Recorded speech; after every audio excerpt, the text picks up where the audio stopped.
Students, class 9th mathematics, chapter 1st. Here is the question second of the 1.3.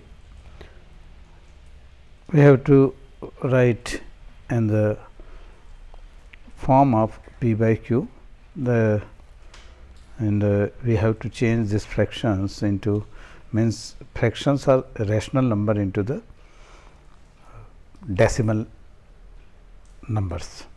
So 2 by 7 equal to 2 into 1 by 7. We can write the 2 by 7 in the form of the 2 into 1 by 7. So 2 into 1 by 7 equal to 1.4285. In this way, the 3 by 7, 3 into 1 by 7, you can do it. 4 by 7 equal to 4 into 1 by 7, and 5 by 7 equal to 5 into 1 by 7. So put the, in this way, that is the, you will solve this in your fair copy.